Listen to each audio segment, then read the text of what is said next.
লোভেই পাপ পাপেই মৃত্যু এই কথাষাৰটো আপোনালোকে শুনিছেই চাগে, কিন্তু আজি মোৰ ৰেচিপিটো দেখি আপোনালোকে গম পাই যাব এই কথাষাৰ কিমান সঁচা।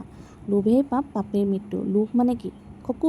খকুৱা যি বস্তু দেখিলে ৰখিব নোৱাৰা, মানে খাবই লাগিব, সেই তেনেকুৱা। মোৰো আজি এই কচু শাকখিনি দেখি তেনেকুৱাই হ'ল, খকুৱা হৈ গ'লোঁ মই, সেইকাৰণে লোভ হৈ গ'ল। এতিয়া লোভ সামৰিব নোৱাৰিলোঁ যেতিয়া কুকাৰটোত আনি পেলাই ধুনীয়াকৈ ধুই মেলি কাটি মেলি কুকাৰটোতে আনি ভৰাই দিলোঁ। তাৰপাছত তাতে দিলোঁ আলু আৰু নিমখ আৰু লগতে জোখমতে পানী। এতিয়া কুকাৰটোত 2-3টা চিটি আহে, যিমান চিটি আহে মুঠতে পাতি দিলোঁ।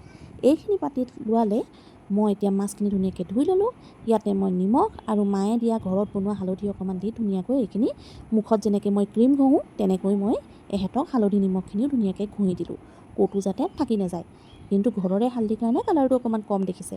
এতিয়া ধুনীয়াকৈ মই এইখিনি ৰেডি কৰি লৈ সেইদিনা যে মই আনিছিলোঁ নতুন কেৰাহীখন, সেইখন বোলো আজি বহনি কৰোঁ। সেইবুলি কেৰাহীখন ধুনীয়াকৈ গেছত পাতি অকণমান মিঠাতেল দি ইয়াতে মাছ কেইপিচ ধুনীয়াকৈ মই ফ্ৰাই কৰি লৈছোঁ। পিছে ফুল ফ্ৰাই নহয় দেই, হাফ ফ্ৰাই। মাছ কেইপিচ ধুনীয়াকৈ ফ্ৰাই কৰি লৈছোঁ। ফ্ৰাই কৰি লৈ পিনি থ'বলৈ যিটো পাত্ৰ ল'লোঁ, সেইটো পাত্ৰ আকৌ ষ্টাইলতে চিচাৰৰ পাত্ৰ ল'লোঁ।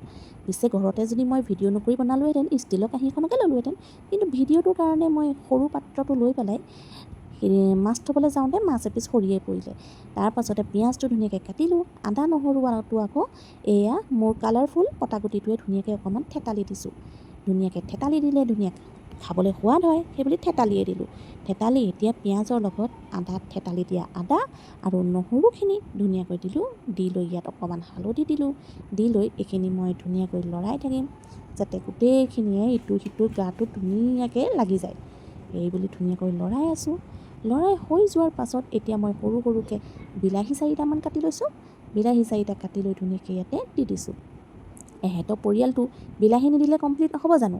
এতিয়া বিলাহীখিনি যাতে এহেঁতৰ পৰিয়ালটোত ধুনীয়াকৈ খাপ খাই যায়, সেইকাৰণে অকণমান নিমখো দি দিছোঁ। নিমখখন দি পেলাই এইয়া গ্লাছৰ ঢাকনাখনে ধুনীয়াকৈ মই ষ্টাইল দিবলৈ ঢাকি দিছোঁ। ঢাকি দিয়াৰ পাছত অকণমান পাছতে মই লৰাই মেলি চাইছোঁ, এইখিনি দেখোন ধুনীয়াকৈ মিক্স হৈ গ'ল। এতিয়া ইয়াত মই অকণমান মছলা দি দিছোঁ, খাবলৈ সোৱাদ হ'বৰ কাৰণে জিৰা, ধনিয়া আৰু গৰম মছলা।